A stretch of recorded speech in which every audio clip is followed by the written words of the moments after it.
దేవునికి దేవుని పరిశుద్ధ నామానికి స్తోత్రం కలుగును గాక. మీ అందరికి దేవుని నామంలో వందనం తెలియపరుస్తున్నాను. ఇదే కాల సమయంన ఒక ఆత్మల మంచి కాపరి అయిన యేసయ్య గురించి ఒక 10 నిమిషాలు ధ్యానం చేసుకుందాం. మన ఆత్మల కాపరి అయిన మనకు యేసయ్య మన ప్రభువే. ఆ కాపరి మన ఊపిరి, మేలైనా సరే కీడైనా సరే మన మేపు కాపులు అన్ని ఆయన చూసుకుంటూ ఉంటాడు. అందుకే దేవునికి మనము వందనం చెల్లించాలి. ఎందుకంటే ఈ రోజుల్లో అనేక సార్లు మనం చూస్తున్నాం, యేసయ్య మన మంచి కాపరిని తెలిసి మనము లోకంలోంచి, మన దేవుని సన్నిధానం నుంచి విడిపోయి లోకంలో చేరుకుంటాం.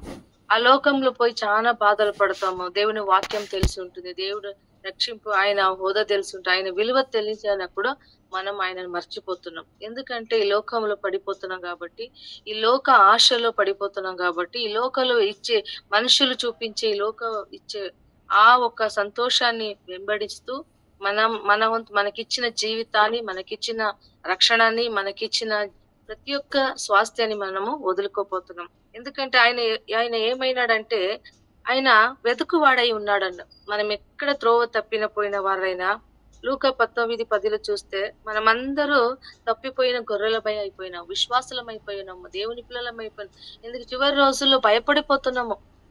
ఏమైపోతుందో, చచ్చిపోతామో, రోగం వస్తుందో, ఎక్కడ ఎవరు ఏం చేస్తారు, ప్రతి విషయానికి భయపడి భయపడి భయపడి వెనక జారిపోతున్నాం. అయితే దేవుడు ఏమంటాడు, మమ్మల్ని వెతుకుతాడు. ఎక్కడ బందల నుంచి బయటికి వెళ్తే నా ఒక్క బిడ్డ, నా ఒక్క గొర్రె పిల్ల ఎక్కడ బయటికి వెళ్ళిందో అని. ఎందుకంటే మందలో ఉన్న గొర్రెల కన్నా బయటికి సింగిల్ గా వెళ్ళిపోయిన ఆ ఒక్క గొర్రెకి ఆయన ఎక్కువ ప్రొటెక్షన్ ఇచ్చి దాన్ని మరలా తన మందలైనా చేర్పిస్తాడు. వెతుకుతాడు ఎక్కడ పోయింది నా గొర్రె అని.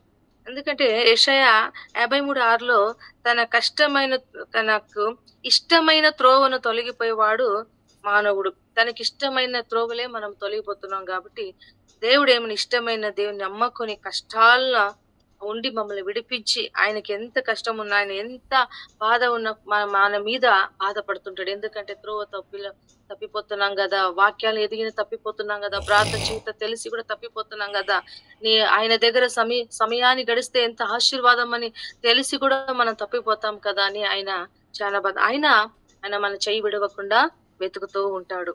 వెతికి మరలా ఆయన ఏం చేస్తాడు, కాచుకుంటాడు మమ్మల్ని. కాచి మంచి కాపరి ఎల్లప్పుడూ గొర్రెలను కాపాడు. ఎలా కాపాడు? తోడేళ్ల నుంచి కాపాడుతాడు. మనల్ని వ్యాధుల నుంచి, బాధల నుంచి, కష్టాల నుంచి మన ప్రతిసారి పాద సన్నిధిలో పోయి మోకరించి ప్రార్థించినప్పుడు ఆయన మన స్వరాలను విని ఆయన మమ్మల్ని కాచి కాపాడుతాడు. ఈ మాట తెలిసిన కూడా మనమేమో ఒకసారి పడిపోతుంటాం. ఎవరు మమ్మల్ని కాచేవాడు, కాపాడతారు, మమ్మల్ని ఎవరు విడిపిస్తాడు, మాకు సహాయం ఎవరు, ఈ ఇబ్బందిలో ఉన్నాం కదా, ఈ పరిస్థితులు చేరుకున్నాం కదా, మమ్మల్ని ఎవరు బయటికి తెస్తారని అనేక సారి ఆలోచిస్తాం. అందుకే మనం ప్రార్థించే దేవుని సన్నిధిలో ఆయన విశ్వాసములతో ఆయన పాదాలు వదలకుండా మనం గట్టిగా ఆయన పాదాలను పట్టుకొని ఏ త్రోవ తప్పిపోకుండా ఆయన సన్నిధానంలో ఉండాలా, వాక్యంతో నింపబడాలా. ఆయన ఏం చేస్తాడు, మంచి ఆహారం పెట్టేవాడు ఆయన కాపరి. ఆయన ఒట్టి మమ్మల్ని వెతికేవాడు కాకుండా, కాచి కాపాడేవాడు కాకుండా మంచి ఆహారంతో మమ్మల్ని నడిపిస్తాడు. మనకు మంచి మేత పెడతాడు అన్నమాట ఆయన. ఆ మంచి ఆయన ఏమంటాడంటే, నేనే జీవాహారమును అని ఆయన సెలవిస్తున్నాడు ప్రియులారా. ఎందుకంటే సంఘంలోని, విశ్వాసంలోని, ఒక కుటుంబంలో, దేవుని కుటుంబంలో ఉండి, సంఘ సహవాసంలో ఉండి, పరిచర్యలో నుండి మనం ఏమైపోతాం, తొలగిపోతుంటాము, విసిగిపోతుంటాము, సోలిపోతుంటాం. కానీ దేవుడు ఏమంటాడు, మంచి ఆహారముతో పెట్టి ఆయన మనల్ని మరలా ఉజ్జీవం చేస్తాడు. ఆయన వాక్యముతో ఆత్మ చేత నింపబడి మరలా ఆయన తిరిగి చూసేట్లు మరలా మన జీవితాల్లో, హృదయాల్లో ఒక జీవను పంపించి ఆయన మనం బలపరుస్తాడు అనమాట. ఆ ఆహారము మనము ప్రతిరోజు దేవుని వాక్యంతో మనం నింపబడాలి. ప్రతిరోజు ఆయన వాక్యం చదివినట్లయితే ఆ వాక్యంతో మమ్మల్ని నింపబడి, ఆ వాక్యం మమ్మల్ని బలపరిచి మనం ఎక్కడ వెళ్ళాలి, ఏం చేయాలి అనే మార్గం అది చూపిస్తుంది. ఎందుకంటే సత్యము మమ్మల్ని విడుదల చేస్తుంది అనమాట. సత్యం మన లోపల వెళ్తే మాకు ఆ మేలు జరుగుతుంది అనమాట. ఆ మాటల్ని మనము చదవాలి, దేవుని మాటల్ని చదివి అర్థం చేసుకోవాలి. ఎందుకంటే ఆయన మాటల్లో గొప్ప శక్తి ఉందన్న. ఆయన మమ్మల్ని తన ఆత్మ ఆహారముతో, జీవాహారముతో ఆయన మమ్మల్ని మేపుతాడు. ఆయన మన కొరకు మంచి మేత పెట్టాలని బలమైన వాక్య ఆహారమును ఇస్తాడన్నమాట. మత్తయి 4:4 చూస్తే అయితే, యోహాను సువార్త 6:47 చూస్తే అయితే, మనిషి రొట్టె తిన్న మాత్రము బ్రతకడు. ఎందుకంటే ఆయన వాక్యము ద్వారానే మనం బ్రతకాలి. అలాగే మంచి కాపరి గొర్రెలను కనిపెట్టుకొని ఆయన ఆదరిస్తాడు. ఆయన మమ్మల్ని ఆదరిస్తాడు. ఆహారం ఇచ్చి ఆదరిస్తాడు. ఎలా ఆదరిస్తాడు? కనిపెడతాడు అన్నమాట మమ్మల్ని. మన ప్రక్కనే ఉండి, మనతోనే ఉండి, ఆయన నిద్రపోకుండా కునుకడు.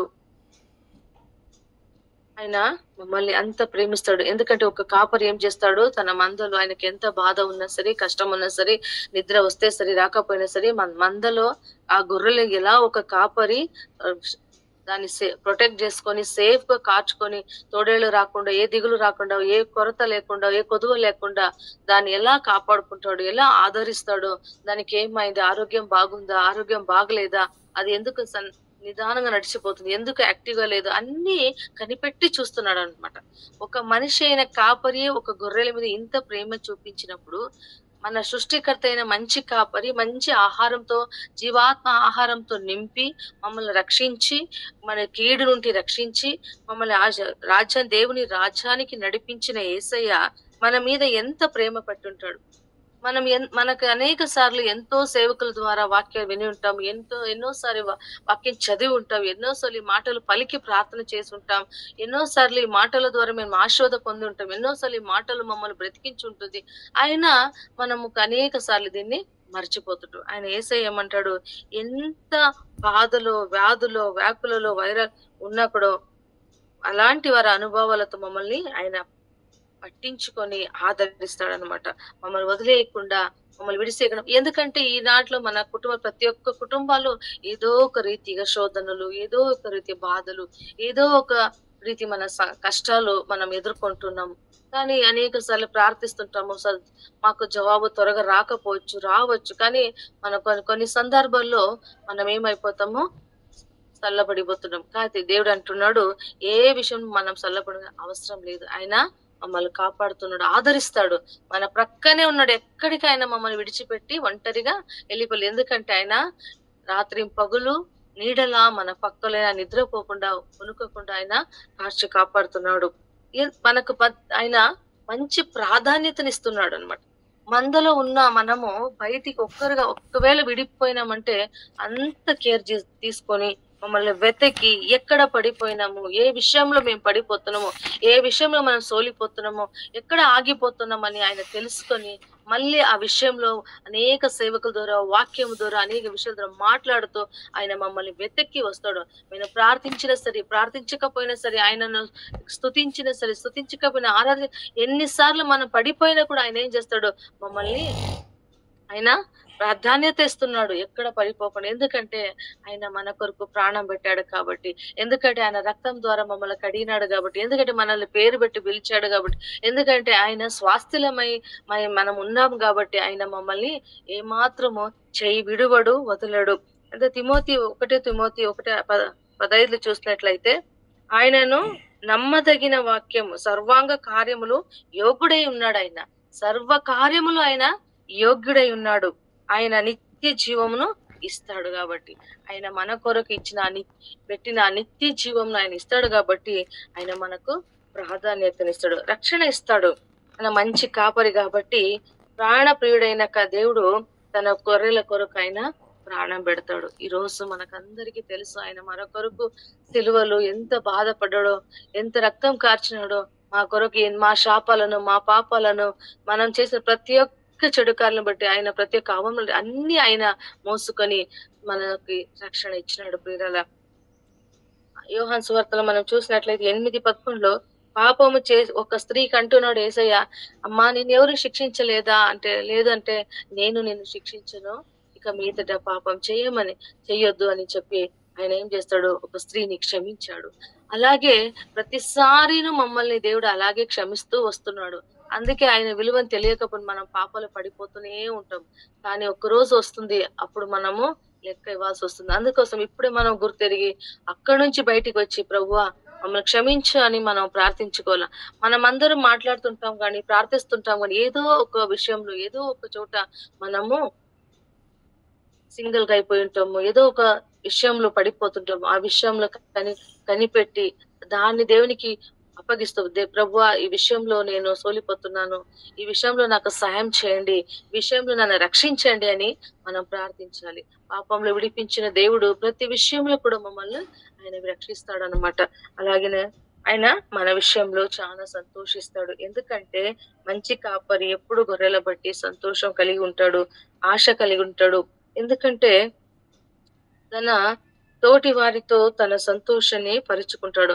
గొర్రెల మందలు రక్షించి ఒక్క గొర్రె బయటకెళ్లకుండా మందలతో, ప్రార్థనలతో, విశ్వాసాలతో, సహాయంతో, ఆధ్యాత్మికతతో, అతిథి సత్కారంతో ఒకరికొకరు మంచి సేవ చేసుకుని ఒకరికొరకొకరు కనిపెట్టి ప్రార్థిస్తూ, ఆదరిస్తూ అనేకల కొరకు భారంతో, దేశాల కొరకు, రాజ్యాల కొరకు, అధికారుల కొరకు ప్రతి విషయంలో మనము తెలుసుకొని వాళ్ళందరి కొరకు ప్రార్థిస్తూ, మనము ప్రార్థనలు ఎదుగుతూ, మనము వాక్యంలో ఎదుగుతూ, అందరికీ సువార్తలు చెప్తూ, అందరి మధ్యలో మనం మంచి ఆశ విశ్వాసంతో పెరుగుతున్నప్పుడు ఆయన మన విషయంలో సంతోషిస్తాడు. ప్రతిరోజు ఆయన స్వరాలు వింటూ ఆయన దగ్గర మనం ప్రతిరోజు మాట్లాడేటప్పుడు ఆయన మమ్మల్ని మా విషయంలో సంతోషిస్తాడు ప్రియులారా. ఎందుకంటే ఆయనకి మనం ఇచ్చేది ఆస్తి వెండి బంగారం ఏది ఇవ్వడం లేదు. ఆయనకి మన హృదయాలు ఇవ్వాలి. ఆ హృదయంలో మనం జీవించే సాక్షికరమైన పరిశుద్ధమైన జీవితాన్ని చూసి ఆయన మన విషయంలో ఆయన సంతోషిస్తాడు. ఈ రోజు మనం పొందిన రక్షణను అందరికీ మనం తెలపాలి. మనం ఒక్కడే ప్రార్థన చేసుకొని వాళ్ళ కొరకు ప్రార్థించేది కాదు, అనేకరికి దేవుని గురించి మనం చెప్పాలి. ఎందుకంటే దేవుడి రాకడా త్వరలో ఉందని కాబట్టి సమీపించింది. మనమందరూ కూడా బయటికి వెళ్తే ఇరుగు పొరుగు వారందరికీ, మన పక్కింటి వాళ్ళు, ప్రతి ఒక్కరికి, మనకు తెలిసిన మనుషులకి, ఎవరెవరు ఎక్కడ మనకు కనిపిస్తారో వాళ్ళందరికీ మంచి కాపరి గురించి మనము పరిచయం చేయాలి. ఆయన గురించి మనం చెప్పాలి. ఎందుకంటే మనం ఎరిగిన ఆశీర్వాదము, మనం పొందుకున్న ఈ ఒక రక్షణను, మనం పొందుకున్న యొక్క ఆదరణను, పొందుకున్న ఈ ప్రాధాన్యతను, పొందుకున్న ఈ యొక్క సంతోషాన్ని మనము అందరికీ పంచాలి. అందరూ తెలుసుకొని మరలా తిరిగి లేచి వాళ్ళందరూ దేవుని దగ్గర వెతుకుతూ వచ్చి దేవుని పాదాలను పట్టుకొని నష్టపోయిన వాళ్ళ జీవితాన్ని మరలా దేవుని సంగతి కట్టుకోవాలని మనం వాళ్ళని ప్రోత్సహించాలి. వాళ్ళ కొరకు ప్రార్థించాలి. దేవుని వాక్యము మనం తెలుపాలి. ఎందుకంటే మనం కూడా ఈ లోకంలో మంచి కాపరిగా ఉండాలి. ఆత్మల విశ్వాసాల కొరకు మనం మంచి కాపరిగా పని చేయాలి. ఎందుకంటే మనం కూడా భారంగా సేవ చేయాలి. మనం కూడా మంచి సాక్ష్యం కలిగి ఉండాలి. అందరితో దేవుని వాక్యమును పంచుతూ, అందరికి మన సాక్ష్యాన్ని దేవుళ్ళకి చెబుతూ, అందరిని బలపరుస్తూ, దేవుని జీవాహారములు వాళ్ళకి అందిస్తూ, వాళ్ళ దగ్గర మనము మంచి సేవ మంచిగా నడుచుకోవాలి. సంఘంలో కూడా మంచి కాపరులుగా మనం ఉండాలి. బయట యవనస్తులతో మధ్యలో, చిన్నపిల్లల మధ్యలో మేము పని చేసేటప్పుడు, సేవ చేసేటప్పుడు మంచి కాపర్ల పిల్లలు ఎట్లా ప్రేమించాలి, యవనస్తుల దగ్గర ఎలా ఉండాలి, అన్ని నేర్చుకోవాలా. అన్ని నేర్చుకొని మంచి కాపరిగా మనము జీవించాలా. అలా మనం జీవించినప్పుడు దేవుడు మనతో ఎప్పుడు ఆయన కాపాడుతూ, ఆయన మా విషయంలో ప్రార్థన, మా సంఘం విషయంలో కానీ, మా పిల్లల విషయంలో కానీ, మా ప్రతి ఒక్క కార్య విషయం కానీ ఆయన ఏం చేస్తున్నాడో కనిపెట్టి మమ్మల్ని ఆదరిస్తూ కాపాడుతూ వస్తాడు. అందుకొరకే మన స్వార్థ పరులు కాకుండా అందరి కొరకు, ప్రతి విషయంలో కొరకు ప్రార్థించాలి. ఈ CCM టీమ్ లో నేను జాయిన్ అయిన రోజు నుంచి నేను చూస్తున్నా, ప్రతి విషయానికి అందరూ ప్రార్థిస్తారు. నిజంగా నాకు చాలా సంతోషంగా ఉంది. నిజంగా ఒక మంచి కాపరి మమ్మల్ని నడిపిస్తున్నాడని. అలాగే మనం అందరూ ఇక్కడే ఉండిపోకుండా అందరికీ తెలియపరిచి, అందరినీ ఒక జాయిన్ చేసుకుని అందరితో పాటు దేవుని వాక్యాన్ని, దేవుని ప్రేమాన్ని పంచిపెట్టాలని యేసయ్య నామములో మనం ప్రార్థిస్తాలి. అలాగే దేవుడు చేసిన ప్రతి మేలును బట్టి దేవునికి వందనాలు. ఈ వాక్యాన్ని మీ మధ్యలో పంచుకోవడానికి ఇచ్చిన వాక్య సమయాన్ని బట్టి, మీకు అవకాశాన్ని బట్టి మీ అందరికీ వందనాలు. నాకు అంతగా తెలుగు రాదు, దయచేసి క్షమించండి. దేవుడి కొద్ది మాట దీవించిన గాక. ఆమేన్.